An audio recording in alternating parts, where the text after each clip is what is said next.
All right. Well, I'm Stanley, so I'm going to talk a little about AI. So I'll go over a little bit of introduction. We'll talk about AI and some misconceptions people have. We'll go into what is AI and then some applications for the cybersecurity of your business, some usage you can use AI for customer service, marketing, and talk about kind of your data and how that relates to AI. And then we'll answer any questions you have about that. I'm going to talk for about 30, 40 minutes. We'll do a little break and then let you guys get something to drink, go to the bathroom, and then Ryan will talk a little bit about cybersecurity. So about me, I studied industrial engineering at Clemson. I was actually in the same fraternity as Andrew here.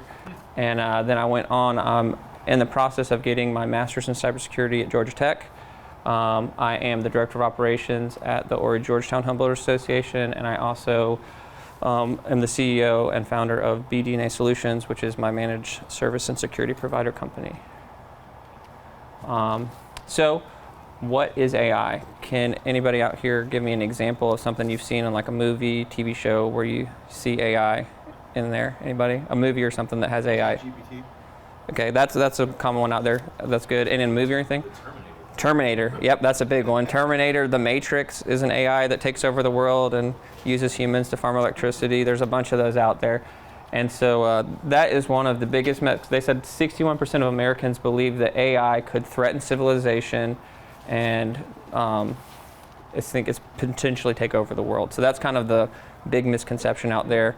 The AIs we have now are not capable of doing that. They're just really smart computers that are trained on big data. And so they're able to process data at a rate that we cannot do, and you basically train them up to a certain set of data. I'm going to switch over here real quick.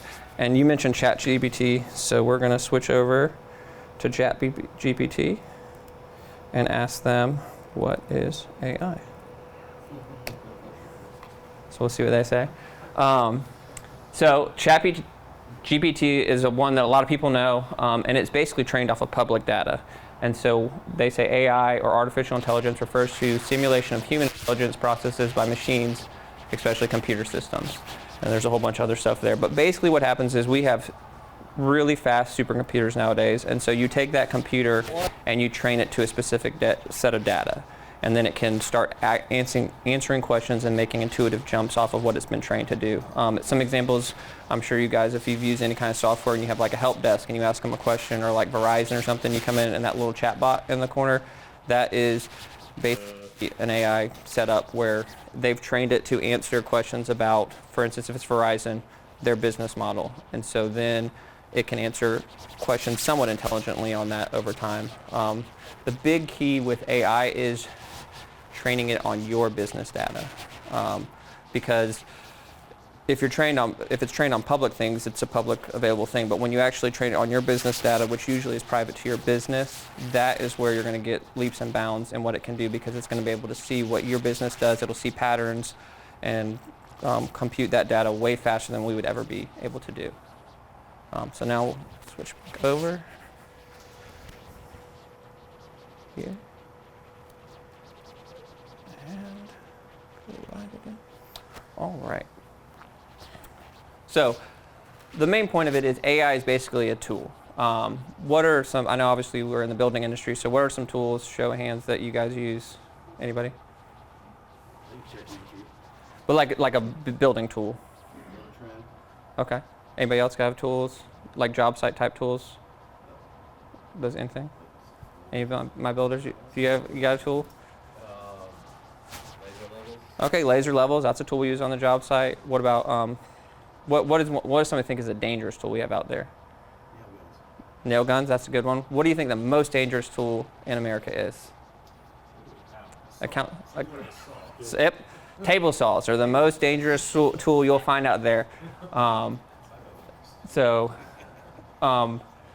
The big thing there, right? Artificial intelligence is a new tool, one that we can be used for good and for bad purposes, and one that comes with a new dangers and downsides as well. So the table saw accounts for over 30,000 injuries every year in emergency rooms. And it's a pretty cool tool because it does a lot of stuff, cutting, so you don't have to hand saw stuff anymore. But an example is my uncle, he owns a construction company, and I worked for him for a little bit. And so one of the first things he did when I got down there is he's got a shop. So he builds timber frame homes where You hand carve all the joints, you peg them together. He does his own cabinetry and everything. And so we had a full operational wood shop out there. And so he trained us on every single tool in that shop before he let us use them. And so one of the big things he was big on was table saw safety, because his twin brother, my uncle, was using the table saw one day, and you know how when you get like that little tiny sliver you push through, you're supposed to use a push stick. Well, he thought, oh, I can get this through with my finger, and he ran that table saw from the middle of his middle finger up to about the second knuckle. And then their younger brother, my other uncle, came in there, and so he remember what his brother did, so he started using the push stick, but he kind of missed it and hit the blade, and the kickback sent it right into his arm. And so he was really big on table saw safety. And just like with a table saw, you need to be trained on it. And so AI is a tool just like you would use any tool on your job site. And it's one of those things where if you know what you're doing, you have somebody that's trained and experienced, they can use it to help your business grow. But if they don't, there's a big vulnerability that you can have there from that tool. All right. So some good uses of AI. There's actually a company that I've worked with. They have a IT tool it's in beta testing right now, so it's not fully out on the market, but they've created an AI that evaluates businesses' cybersecurity. And so it goes in and does all the stuff a hacker would do and looks for vulnerabilities in your system, where it can get in. And so they've trained this tool to find the vulnerabilities without exploiting them. On the flip side, there's definitely hackers out there that are doing the same thing, where they have these tools that they train to look for vulnerabilities, but they train them to actually exploit and get your data. Another example is email filtering. You can build these new email filtering tools that are AI-based, and so they start seeing trends and can helpfully filter your email a lot better than just getting junk mail all the time. Some bad uses for AI, if you look here, I don't know if it says laser, but who has gotten a phishing email before at any point in time? Between 2022 and 2023, phishing emails went up 1,265%. And the reason that is because they've trained AIs to do all their phishing attacks, and it reduced the cost for the hackers by 95% by using the AI tool to do that. So you're not having to pay people to come in and do that. All right. And so as an example of that, I worked with a customer. They did a lot of graphic design. It was a print shop, and they had this graphic designer that did a lot of their work, and so he had a separate server set up to process all of his graphic designs, because it takes time and computer processing to do that. Well, the IT guy they had before they brought us in, solution to problems was just to give people administrator access if he couldn't get something to work right. And he also set the guy's password to his first initial and last name, and his login to his first initial and last name. And so we came in, one of the first things we do is we evaluate people's networks and computers, and we noticed this server that was like acting weird. And so we were able to remote into it, and a hacker from North Africa had gained access to the server and was running some bots and AI on there. And it was like you could see it running in real time. So they had one that was just going through and cracking people's emails. So it would get an email address and try every single password it could until it got a success. It would then write out the email address. Yeah. How are they able to try a bunch of false passwords and not lock the system? Like when we tried the wrong password 3 or 4 times, usually. So that is a security setting that is put in place for that reason. So if that's not turned on, then you can hit it. So most of these ones that are hitting were Yahoo emails, because it's like, so if you're using something like Office 365, even Google Suites, they have a lot of those safeguards built into it because they know that's an attack vector. But things like AOL.com, Yahoo.com, that are more publicly available, because I've seen a lot of times where I get businesses and it's like the business name at Yahoo.com. There's not as much security on that as there would be if you had an Office suite. And so, so most of those were Yahoo, and they had a text file that would write out the email address and the password. And it was over 10,000 entries when we found it. And so they can use those to do all kinds of stuff. And actually what they were doing, once they got those emails, they had another bot that was pretending to be a pastor of a church in California and was sending out through those emails, from emails sending to their whole address book and everything, emails about, hey, we've got this important mission we're doing in Africa to build these schools. And I mean, like, it was pretty good. And they could chat back to it and it would respond to them. And they were getting money in droves. So I have a buddy that I know that works for the FBI, and so I called him up. I was like, hey, who's in charge of cyber crimes for South Carolina? And so they put me in touch. And the hacker was a known Al-Qaeda fundraiser. And so he was raising money for Al-Qaeda through all the stuff that he was doing. There's not really much because he's in North Africa. We may or may not have loaded a virus onto all his computers that overheated them. But, that's one of those things you don't think about. But yeah, that is a great example of a lot of the things that AI can be used for to achieve from a cybersecurity standpoint. So any questions on that or anything? So the next thing I want to talk about is kind of customer service. So that's more your cybersecurity. Obviously, most of us use computers and stuff, but one of the things most of us do is we have some sort of customer service. A recent study showed that if a company's customer service is excellent, 78% of the customers will do business with them again after a mistake. So if you do the time and you build good customer service and rapport, and most of you guys know that from what you do, that you can kind of help with that. Like for example, if someone says, "It's my pleasure," what's the first business you guys think of? Right, because they've really ingrained that customer service is important. It's actually one of their core goals is how they operate in customer service. And so that's a huge issue any company faces. And one of the neat things you can do with that is you can use a tool like ChatGPT. So my wife works in insurance, and she has so I've learned a lot about insurance, more than I ever wanted, but they'll send renewals out to the customers like 45 days before it renews, but the agents themselves can't do anything on it until about 30 days before. Like they're just locked out, and that's how it works for them. And so she gets several because then she'll get certain customers that will like email her every single day, call her office every single day from the 45-day window till the 30-day window, and she'll tell them multiple times. And so has anybody ever had like a customer like that just blows you up and you've talked to them multiple times and they're crazy? So you can go into a tool like ChatGPT, and we'll pull back up in here and say something like, write me a professional email to a customer that will not stop contacting me about their insurance. I am working on it, and it will take some time. Right, so we'll put that in there. Send it to ChatGPT. Boom. It writes an email out there. Obviously, you got to review it and make some changes, but that's a lot easier, and it's written in a way that is more customer friendly. I mean, you can even put stuff in there. Like the other day, I was just joking around. I was like, find an excuse for me not to go to dinner at my mother-in-law's house. And it was like, it said, maybe you're sick or something. I was like, I used that excuse last week. It's like, maybe you have a work commitment. That shows that you work hard. And I mean, it's really funny, some of the things you come up with that. Another great one is, say you have a new salesperson. We had this issue is we had somebody come in that was like 19, just graduated from high school, and we needed her to send out some mail, and she didn't know how to address a letter, nor did she have phone skills. And so you can come up and it's like, for instance, I need a script for my sales person to contact new customers for my drywall supply business.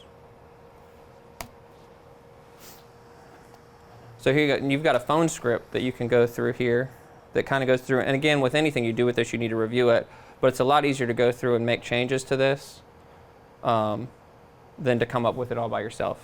And if there's stuff you want to add in, take out, you can do that. But it's pretty neat, the tools that you can have for something as simple as ChatGPT to help you as a business owner make sure your people are doing what you want them to do. Yeah?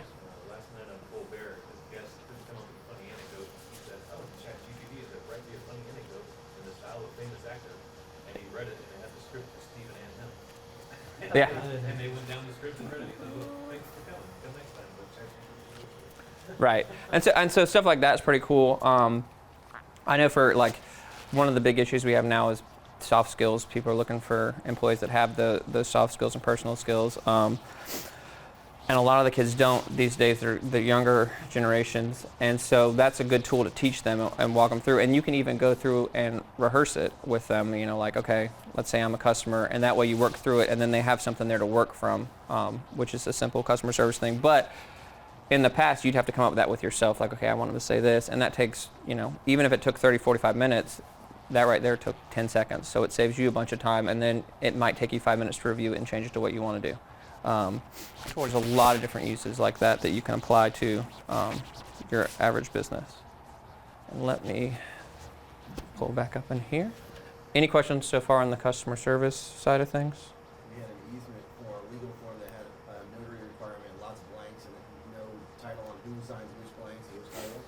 So we just spoke it into ChatGPT with blanks, and so fill in the blanks, and it put the whole form with owner name, property owner name, business owner name. And that's a great example of using a publicly available tool like ChatGPT to do something like that. Marketing, that's another thing. So I went in and I've got the tool here too. I use Canva for some marketing design. It's an online tool, and they've got a new feature where you can put in a prompt. So I put someone building a beautiful house overlooking the ocean, and it came up with these 4 images for me to choose from. So you got it's like a builder here. That's kind of small, but working with the house and the ocean. You know, a guy actually working on it, and some nice beach houses and put together. So for simple things like if you're putting together a marketing piece.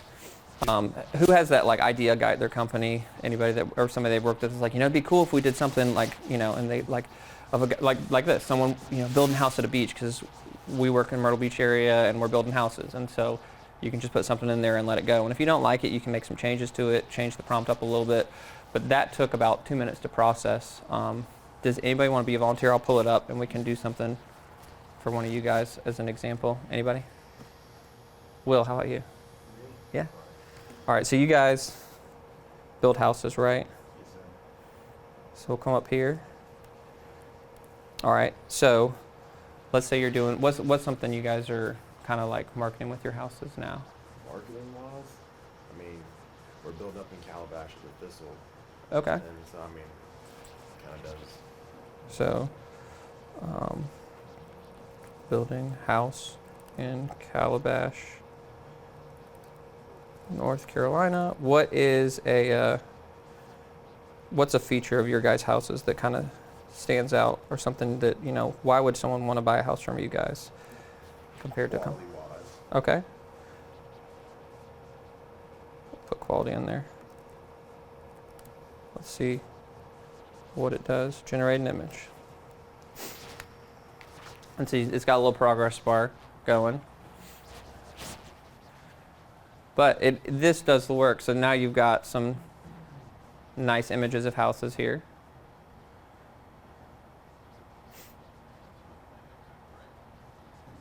And so you can use that as background images for marketing material, different kind of flyers. Obviously, you can take pictures of your own thing. If you want to emphasize something like, you know, like kitchens, baths, all those kind of things, you can put those in there. And so there's a lot of tools out there like this that can use that to enhance what you're trying to do on the marketing side of things. You know, one of the big goals of marketing, Walt Disney said, the goal of marketing is to create a customer who is so loyal they'll never consider buying from anyone else. And so if you market a great product, then it's going to want them to buy in, and everyone knows Disney World has been super successful with building a customer base. Get back in here.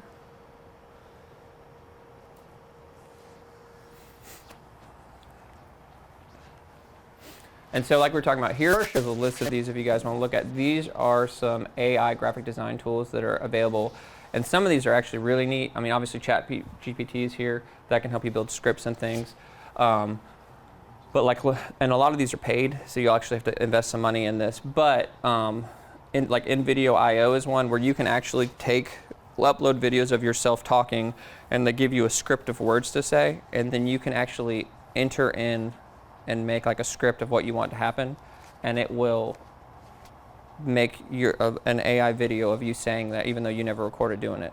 And so that's a great thing. Like, a lot of people use that if they have a customer, you know, to say, hey, thanks so much for doing business with us, you know, and it's like they got a personalized video sent to them, and they think you spent the time to do that, when really you just typed a script into an AI program and it was able to create that video for you, and you can send it to your customer. You can do that with new employee training. You know, if you got a new employee on there and you want the video to look like you're teaching them about the business, then you can go in, record whoever is in charge of that, and then just feed them the script of what they're supposed to be learning, and it'll actually make the video for you. But yeah, a lot of these are some tools out there. There's a ton of AI tools out there, but here, those are some ones we worked with. Like I said, some of those you can get credits, so you like pay for a certain amount of credits, and then you use it. Things cost credits with them. Some of them you just have like a monthly fee. Some of them you have to pay for the app ahead of time. So, did anybody else want to take a picture or anything of that? Can Okay. those do explain it video? Hmm? Can any of those create explain it video? Right. You can like. What do you mean by explain it videos? So, a style, if you have everybody's, even if it's, let's say, explaining a bank process or something like that, it's like a handwriting. Oh yeah, they can do that kind of stuff.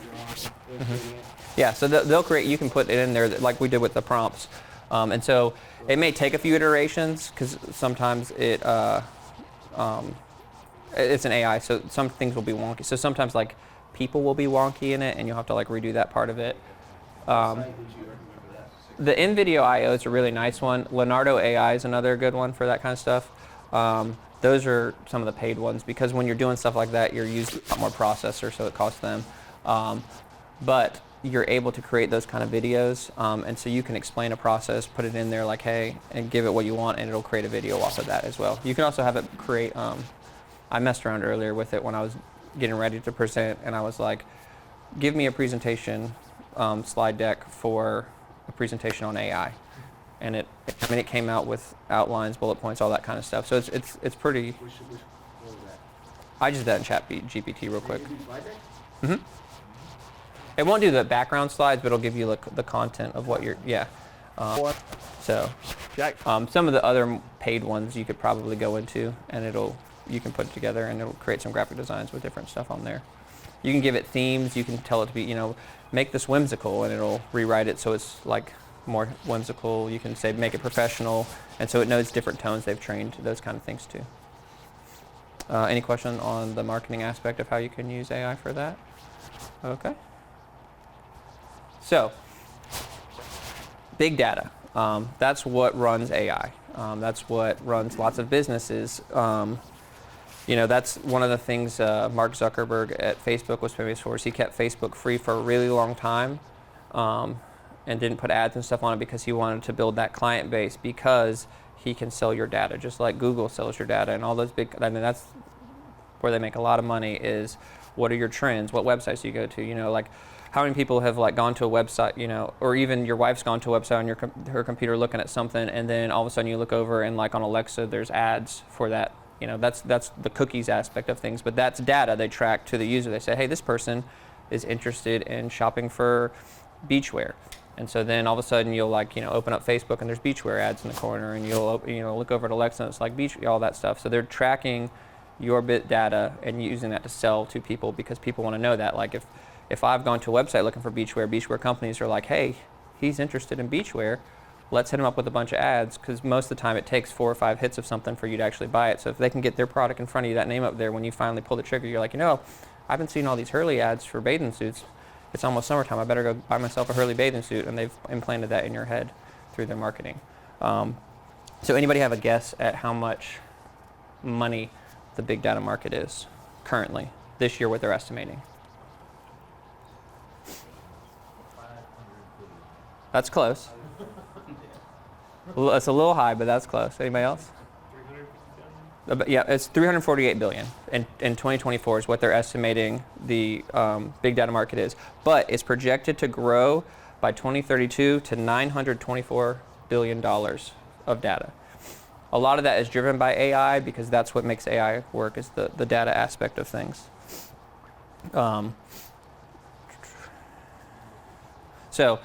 Interesting story about this.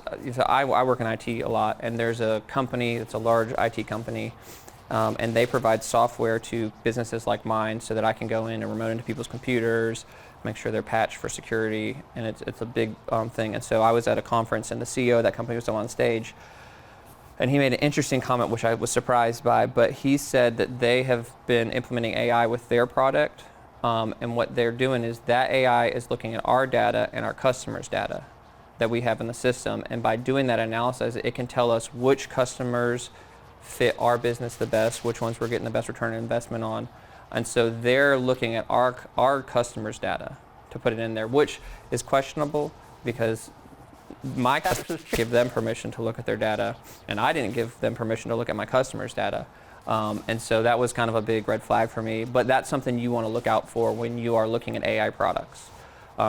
because that's the new big buzzword in tech. Everything has AI now. Even Google has AI, Facebook has AI. I mean, everything is moving into that AI space because they see what a potential revenue hit that'll bringing them up really high in there. And so, but you want to look, when you look at those products, you want to look at what exactly, because you're basically paying someone for a product that's using your data to make their product better. And then does that mean is your customer data stored on their servers, or like how is that working? And so that's something you want to look into. If you are evaluating one of those products, I would recommend finding someone that's a technical expert, someone in the IT field that knows what they're looking for, because a lot of times you don't know what you don't know. Kind of like when you guys are building a house for someone, they may not know what they want, like or dislike, until they kind of get into it. And there's a lot of times where you get change orders because they see something, they're like, oh, I don't want it this way, and they make a change.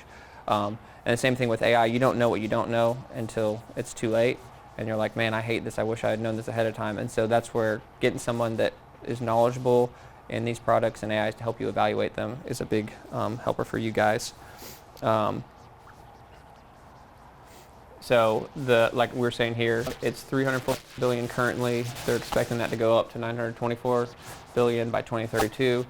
And the big thing, data is a huge field, and so where there's data smoke, there is business fire. And so that's one of the big things about AI that makes it a great asset to your business, is that it can analyze data and see patterns that we would not recognize. And so if you have a good AI tool that's helping with your business, it can point out things like, if you're, say, building houses in a certain area, you notice that, every time we put in an order, we have to change it 3 months down the road for kitchens and bathrooms. And so maybe we wait, like if you wait like 2 weeks to order your product and kind of confirm it with them before you start doing that, those kind of things where you're seeing things where, every time we do a job, we're undervaluing the cost of labor for this by $200, $300 a project. Well, if you know that going in and it pulls that out, then you can say, hey, we're losing money on this. Let's make sure we increase that labor cost in our quoting, and it helps get you up there. So it's kind of neat to see that. There's some people, I had a friend whose dad was a painter, had a big painting company, and he was notorious for he could walk into any building and tell you within $50, estimate how much it would cost for him to do the whole paint job for the whole building. And he was almost dead on accurate, but he'd been doing it for 25 years. So, you can't teach that skill to someone. But if you have an AI that you've trained up on that, then you can use that tool to help the people that don't have that experience use that experience from somebody else, if that makes sense. So that is pretty much, the big thing is looking at the AI. Looking at your data, making sure you protect your data, and even if you, You talk about teaching AI to work for your business. Mm-hmm. It's one thing to put prompts into ChatGPT and get written content, but it's another thing to do what you're describing. How do you do that? So that's where the different softwares that use AI come in to help you. So if there is a line of business software out there, or there's some really neat construction AI. It's kind of new now, but there's some that will even do drawings for you, technical drawings, where you can they'll help build it out, put you where you need to put electrical. It'll help you come up with the project estimates, all that kind of stuff. And so finding a tool like that really helps out, because what you're doing is you're taking time that it would take someone to sit down and do all that work. And then you're cutting it down and making it quick something. So still take the AI, but you start the AI on the project, okay, we're building a 3-story house, and put all that in there, get it in there. It can help lay out a bunch of different stuff. You still would need to go back and evaluate it, but just like with the ChatGPT, instead of spending 45 minutes putting together a phone script, it does that for you, and then you spend 5 or 10 minutes making sure it's right, One obvious one would be, can we tie something to PlanSwift or something like that, where it can smartly do takeoffs and accurately? Is there anything doing that? There are some. I looked through a couple of those. A lot of those are like new, and so it's not. It's kind of a new feature they're working on, so it's probably not as effective. But that's where you want to come in and have someone that's a professional, that knows what they're doing, that can sit down with you, and like if that's what you're looking for, you can sit down with a couple different products and research them, and then they can kind of give you some pros and cons of them to help you out with that kind of thing. But you can even look that up. We'll pull that up real quick, just as an example. Keep in mind too that AI is really in its infancy as far as that stuff goes, and so a lot of things are still in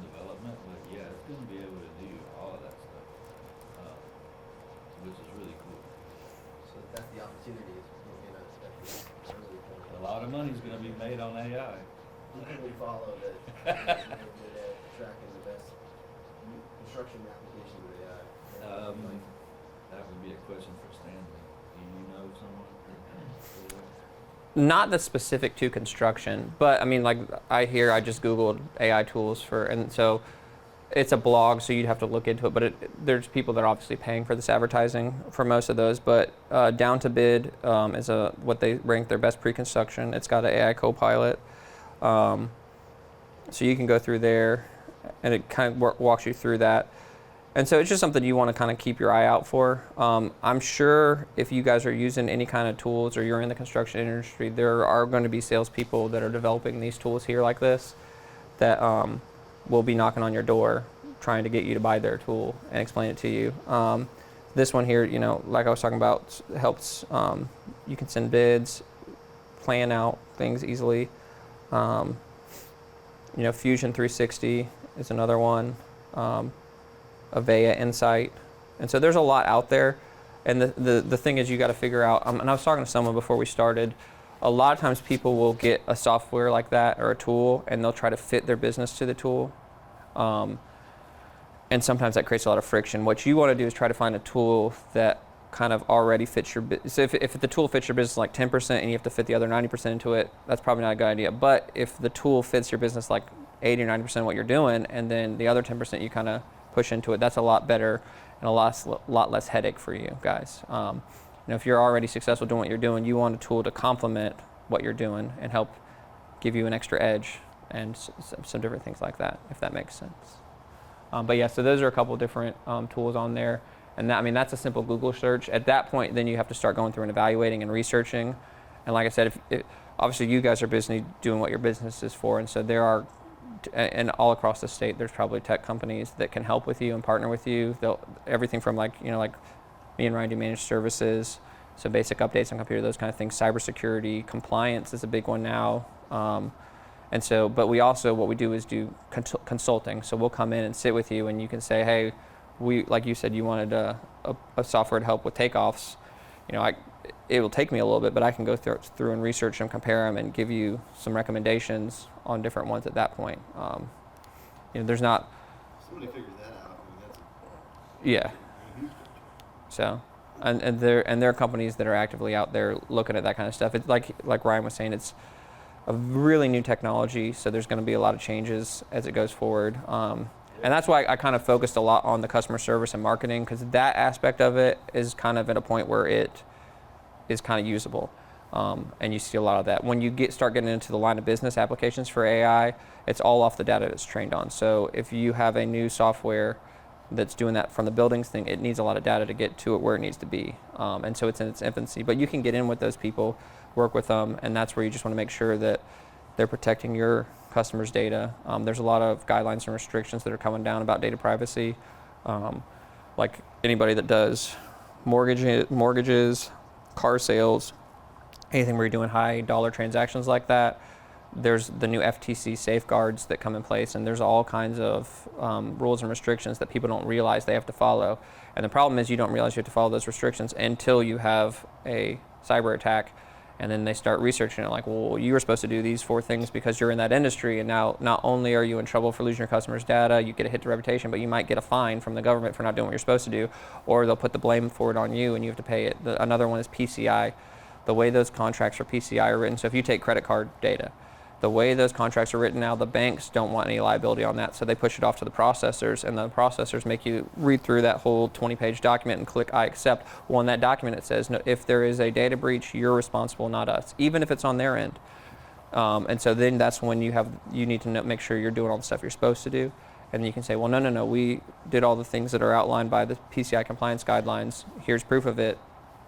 So then you at least have a leg to stand on. But obviously those companies have lots of money and really expensive lawyers, and so they're trying to make sure that they don't have to pay out for those kind of things. Every now and then you'll get big things like the big thing that hit with TD Bank, where they were using TD Banks to launder money for the drug cartels, and they just got like a $3 billion fine or something like that for doing that because they weren't following the rules to prevent money laundering. And so that's where compliance comes in really big. And so, but that being said, you just need to make sure that you're protecting your customers' data from that. And so there's a lot of AI tools out there. They're all in their infancy when it comes to like specialized tools for building. They're growing and learning. But in the next 5 to 10 years, you know, you could use a tool like you were saying that helps with that. Even estimating cost, order dates, planning out, you know, all that kind of stuff. So there's companies working towards that. It takes time, just like with the cybersecurity AI tool now. I mean, it's there, it's in beta testing because they're still training it, and they're growing it. And they went through like, I want to say the lady said it was like 100 iterations of the AI before they got it to where they really wanted it to go, and training it, those kind of things. So do we have any AI questions about how with your business and that kind of stuff? No? No?